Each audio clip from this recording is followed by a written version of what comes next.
And that's where so many of us struggle, is that we're like, who are you competing against? We're so visually stimulated by what everyone else is doing that at the end of the day, you can't control what someone else is doing. And you need to shift your mindset from a competitive based mindset to a cheerful, positive, building others up mindset. And that's what we're doing here at Results Kill Excuses. Welcome to the family. Welcome to the community, to the tribe. We build each other up. It don't make no sense trying to tear down the next man next to you as if somehow that's your competition. It ain't your competition. So who's the competition? Who's your competition? Who? Tell me who your competition is. Go look in the mirror. That's your competition. And especially if you look in that rear view mirror, it's the man that you were yesterday. That's your competition. So when you have this mindset of right now, can you be your best version of you today? You need to look at, well, who were you yesterday? Right?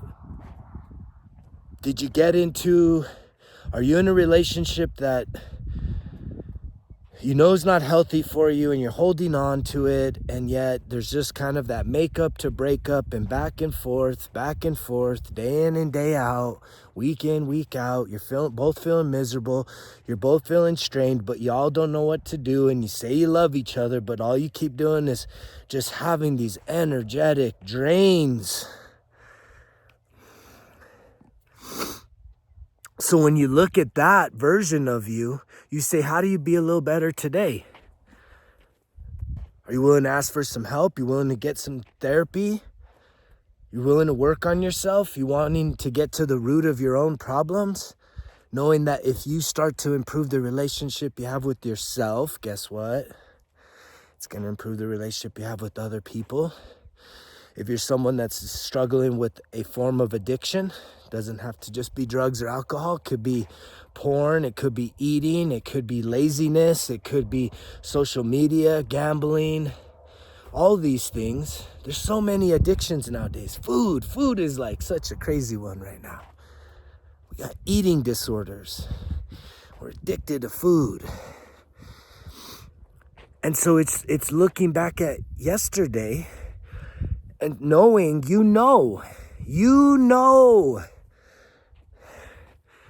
I don't mind telling y'all this, especially if you're, in your 20s and 30s and younger. But if you're in the 40s like me and beyond, let's get it together. Get your shit together. You know that if the weekend is here and all you're going to do is the same thing you did last week and the weekend before that and blah, blah, blah, right? Well, then, are you really being the best version of yourself? And the answer is probably not. If you're somebody that got drunk last night and relapsed, was that being the best version of yourself? Are you the best version of yourself being codependent with alcohol? No. You know you're not.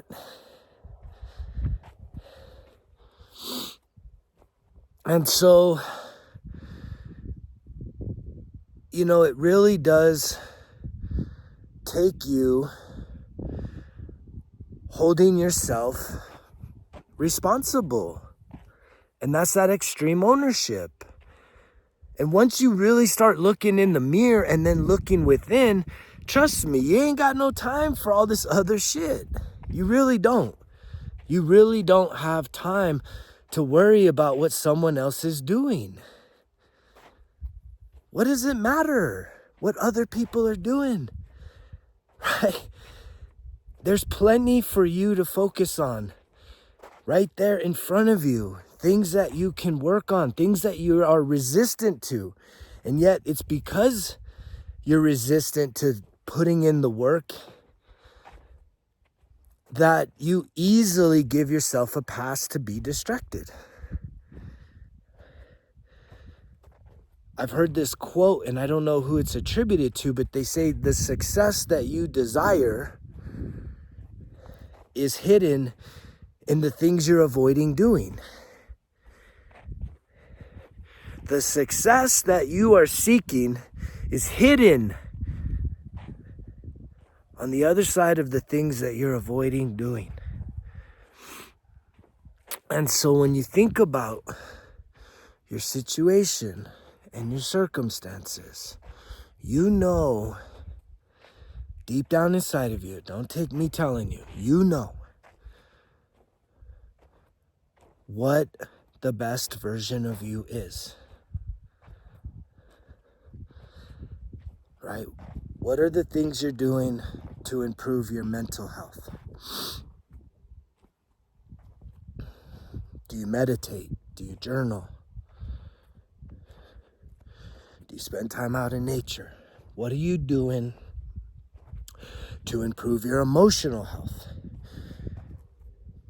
And for me, that means connecting with your inner child, doing things that are youthful and playful and fun and healthy, bring you a pure sense of joy that you're doing it because you really love it and you don't care what anybody else thinks. Asking for some professional help, getting some therapy, going through some of your inner child wounds, the shit that happens 0 to 10 years old, that is like buried and bottled up inside the depths of your soul, right? That's the emotional piece. What are you doing with your spiritual health? How are you connecting with God and seeing that it's not just a physical world, it's a spiritual world? And it's really important for you to start to create that connection. It's a personal connection, right? All religions aside, as a man, as a human, we need to feel a sense of developing the spiritual eyesight, to see the spiritual realm. And I've talked to you really throughout the past week that if you're someone that's questioning the existence of God, you can actually seek confirmation.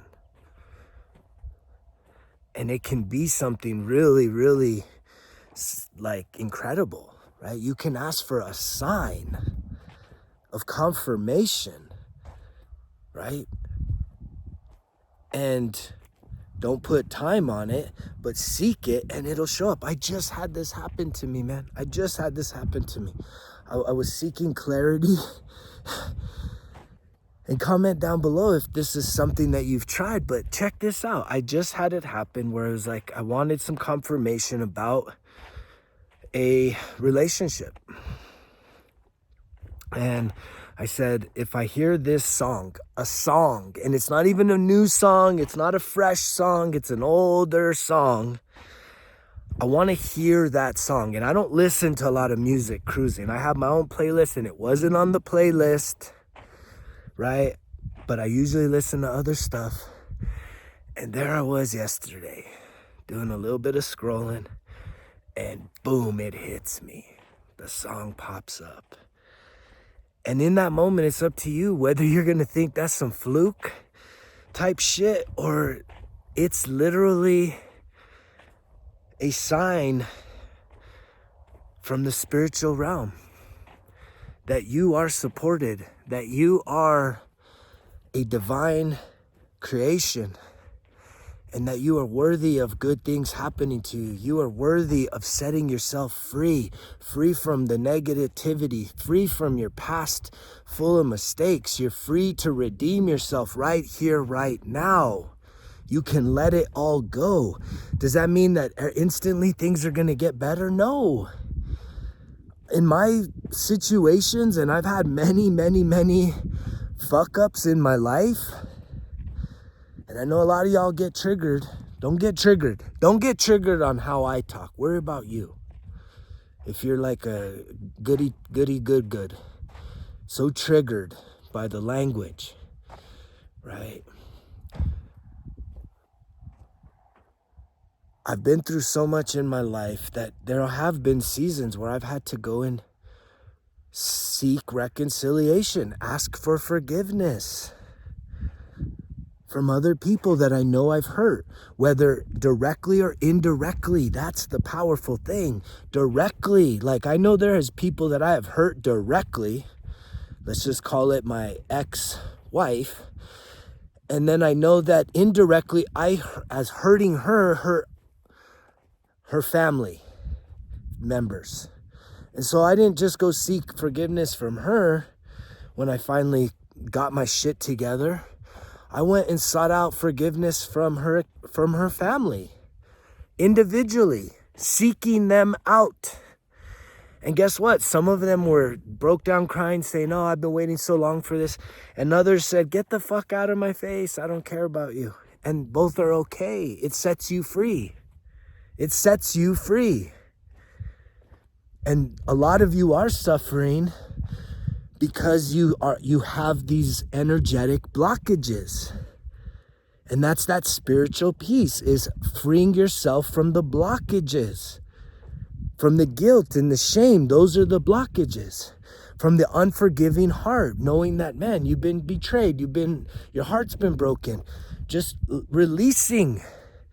Because again, that's a victim mindset. It's the difference between things happening to you, like you're being punished, or things happening for you. Well, what would the for be to go through all that heartache and pain? Trust me, there's blessings in it. I have been through some of the most painful I went through one of the most painful heartbreaks a few years back, 3 years ago.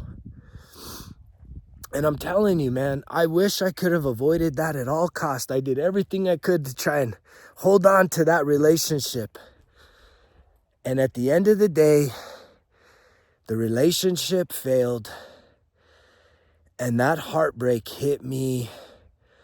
If I'm honest with you, it was harder to heal from that than a 21-year marriage expiring.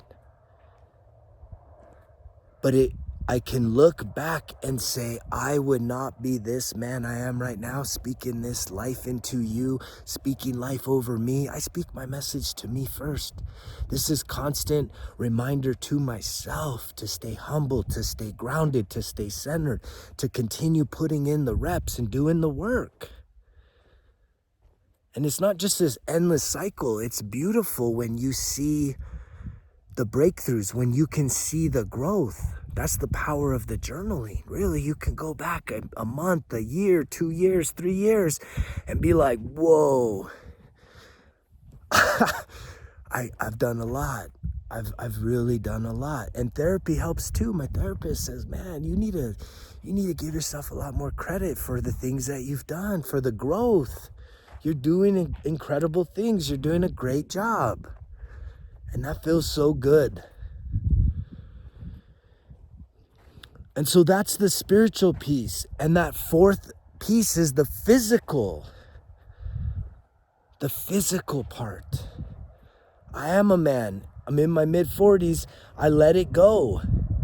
I thought I was going to die in my 30s. 10 years ago, I thought I was going to die. The fattest I had ever got, the most out of shape, and it was all just, I was a broken man. I was hurting. I was miserable. I was angry. I was sad. I was afraid. I was scared. I was feeling unloved. And I was in the middle of a marriage with kids. And I was just miserable. And I was fairly successful. Even though I had lost a business and gone through this whole upheaval, I landed on my feet. I always land on my feet. And you're probably the same. You land on your feet. Sometimes maybe you land on your fucking back or your face, but you get back up, don't you? Are you a guy that gets back up? I guarantee you have, each and every time. And then sometimes you got to crawl for a little bit. Then you start walking again. Then you start running. Then you haul ass. But give yourself permission to do that. But the physical is this temple that we got, our bodies. And I let it go and I got it back. I'm so proud of myself. But it took switching up the nutrition, right? And a lot of us, you're not going to really be able to switch up the nutrition if you don't switch up the mindset and the emotions, because a lot of men, right, 50% of men are overweight. That's huge. And obesity's through the roof as well.